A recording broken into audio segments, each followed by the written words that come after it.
Can you sculpt something without having to use an armature? I have no idea, but today we're gonna find out. Now, before we get to sculpting, we're gonna have to warm up our clay.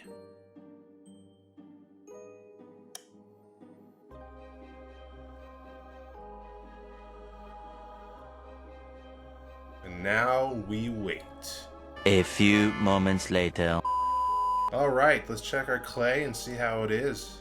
That's the stuff. Pliable and awesome.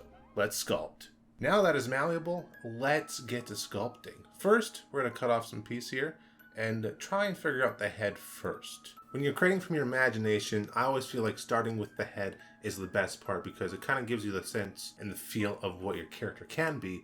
And then once you get the head, well, then you can just build everything around that, which will make it a lot easier with the sculpting process. Since the clay is nice and malleable, it's really easy to block out the basic forms very quickly.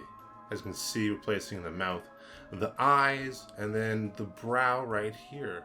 I wanted to sculpt this dude with his mouth open, which gives him more of an expression. And when I think of a monster called the Butcher, he's almost like, grinning and smiling at his victims. And the idea here is that he's going to be holding a cleaver with his arm outstretched, smiling at the victim that he's about to abduct. And then take him back to the shop. And I know it may not look like much at the moment, but at this very second, he is going through something called the ugly phase. When you enter into the ugly phase, you just got to keep pushing through because in the end, it will look better. For the eyes, I'm just using beads that I got from a craft shop. Sculptures of this size, I do find that beads work really well for eyes. They can be from the craft shop, from necklaces, pretty much anywhere.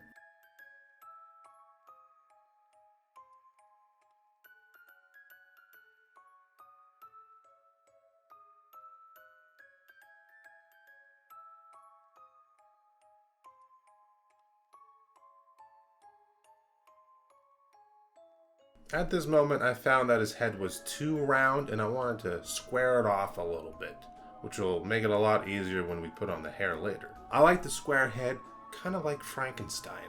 We rolled up some little noodles of clay to use as his cheeks as he's smiling. Because as we smile, we get these nice little folds all around our mouth.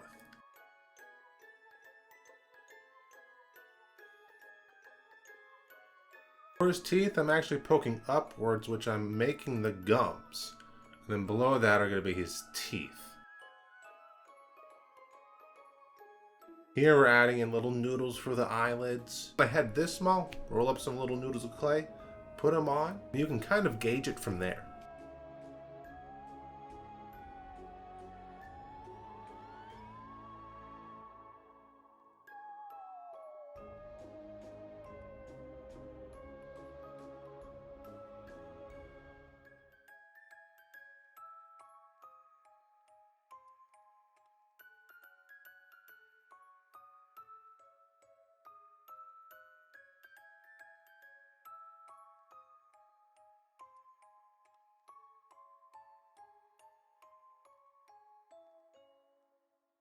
Now that we got the head looking all good and kind of chunky and creepy, it's time to cut it off. Take a knife here, we chop off his head, and we get some fresh clay to kind of mold his head too. This will help bulk everything up faster, because the clay I was using for his body was actually getting kind of hard.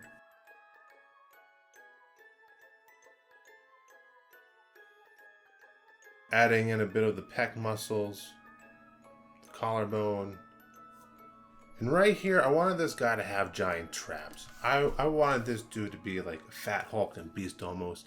His traps are just way up here and his head's kind of forward, almost like he's been working an office job for like 80 years straight.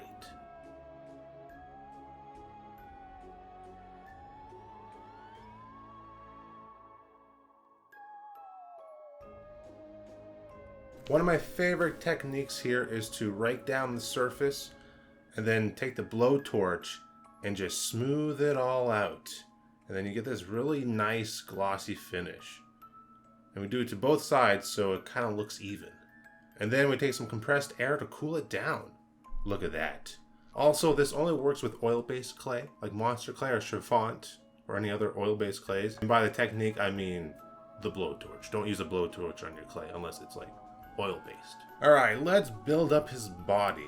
This guy is gonna be chunky. I'm thinking big belly, just sticking out and protruding, whether it be food, people, you name it. You can see little nubs on the side of his body, which represent where his arms are gonna go. Now I find that adding these nubs to the side really helps with muscle placement because these will be where his shoulders go.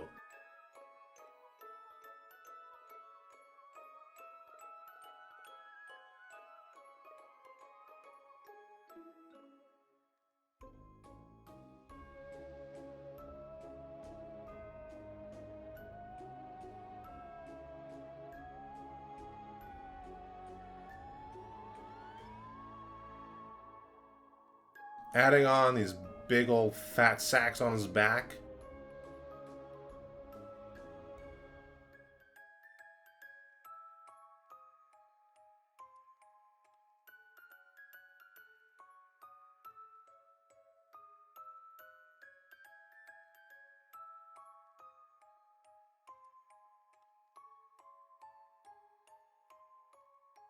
This is one of my favorite ways to sculpt, when you just get the basic shape and you take little balls of clay and placing them everywhere. It's a really great way to build up mass and to add detail as well. Trying to find out where the legs are gonna go.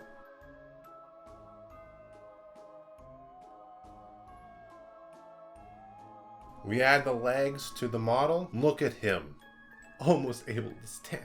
They grow up so fast. Now the butcher is gonna be a little bit disproportionate because he's gonna have a big torso, but his legs are gonna be tiny, but his arms are gonna be massive. We're gonna try and make some pants, but this ends up looking like a diaper. You know what? We're just gonna scrap that idea and try and figure something else out. I just end up adding a bunch of clay around his lower half, kind of bulk up the pants, and then we just rake it all out and smooth it out.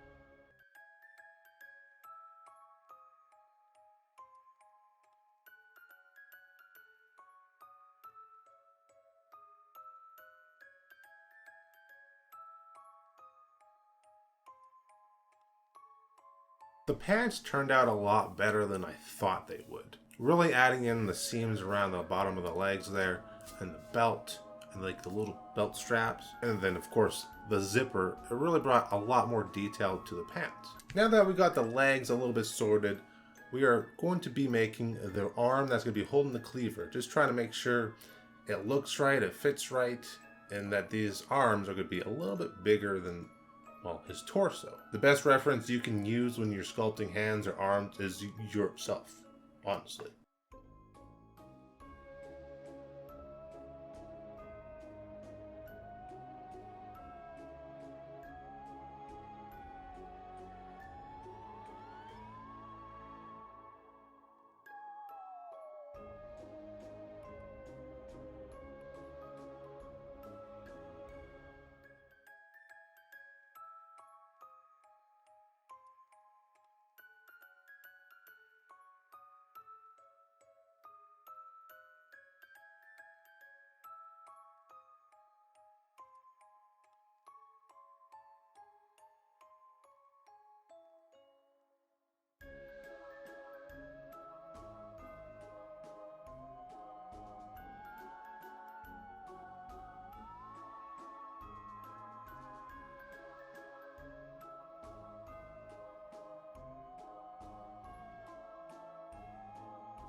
Alright, now since the arm is all finished, for the most part, I think it's time that we design the cleaver. Now, I want this cleaver to be big.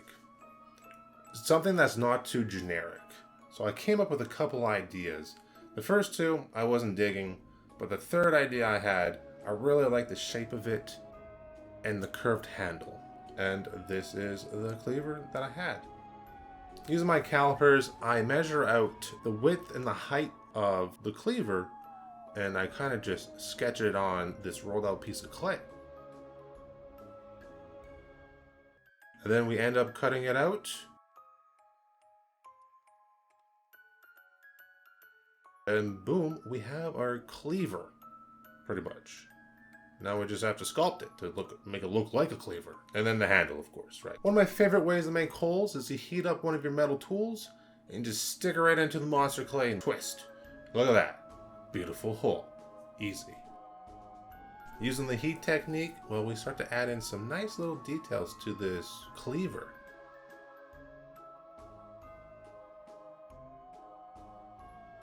We're going to make this thing look very battered and almost handmade, which technically it is kind of handmade already, but you get the idea.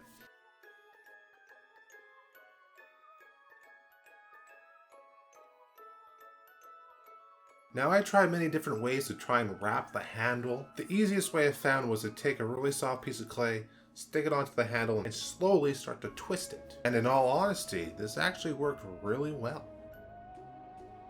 Look at that, a beautifully wrapped handle.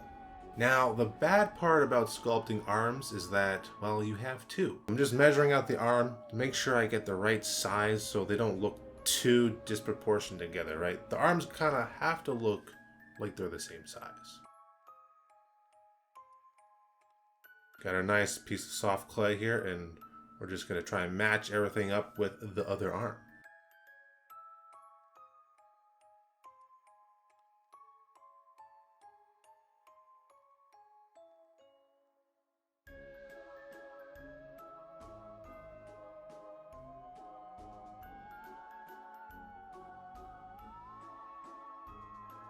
Alright, the arm's looking pretty close. Let's start to add in the fingers.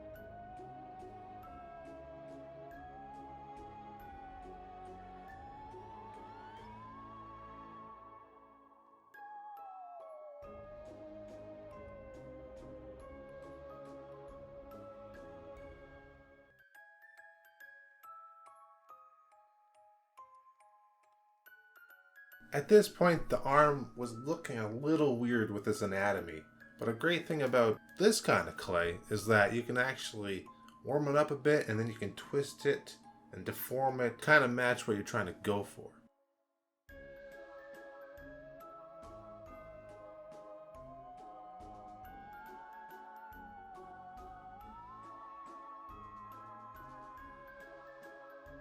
We roll up some balls of clay and just add them to the fingers right there so they look like nails. We take some noodles of clay and roll them around to make it look like the nails sit inside the thumb. And then to smooth it all out, we use lighter fluid. It's just a really great way to blend everything together. And then we'll do it again once the sculpture is fully assembled and completed. We'll brush it over with some lighter fluid to kind of smooth it all out. So I decided to make some shoes for this dude. Some little runners. Make the soles, put some clay on top of the soles to kind of get the shape. Blend it all together. Make the sole of the shoe a little bit more prominent. A little bit of toe steel boots here. Add in the shoelaces, and then we add in the tongue of the boot or shoe, and of course got to add in the laces, and boom, you have a shoe. And then you do exactly the same thing for the other foot. We attach the shoes to some rolled up pieces of clay, which are going to be the legs, and then we insert really thin metal wire in there so we can just plug them into the body. Add in more clay around the joints, use our blowtorch to melt everything together and kind of get a fatty look to the leg, and we smooth it all out. What is one thing a butcher needs to be a butcher besides a cleaver? Right? You don't want to get too messy. You're going to want an apron. Roll out some clay here, and we're going to use a ruler to cut a bit of a rectangle. Thin it all out with our thumbs, and then we're going to cut kind of like, I don't know, where this would fit around the arm. So it looks like an apron. Boom. we have an apron. We get some really thin pieces of clay and we make straps for the apron. And then of course a little front pouch. What I did here is I took the blowtorch and I propped up the arm after, blasting it with heat and melting it all together. We used the same blowtorch technique to stick the cleaver to the other hand, just like that. Now he's ready to slice and dice. But first, let's connect the other arm to the torso by heating up the clay with the blowtorch and then just kind of sticking it in there. Kind of just like that.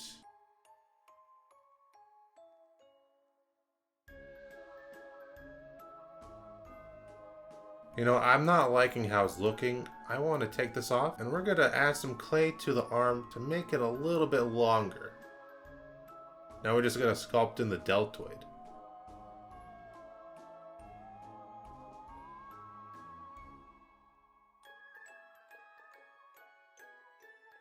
Come back to the apron and we add in little rolls of clay to resemble like it's been sewn on. And of course this thing's got to be a little bit tattered. Now I left the face till the last part because I didn't want to get stuck on the face, because it's never a good idea to spend too much time on one area, and when it comes to faces, that's the part that needs the most love and detail. So I wanted to wait till we had the full body constructed to see if I needed to change anything, but honestly we didn't really have to. And then of course we add in the hair using little clay noodles, long in the front, but then it kind of goes a little bit shorter in the back. And then we paint the whole thing in lighter fluid to get rid of all the fingerprints and blend everything together.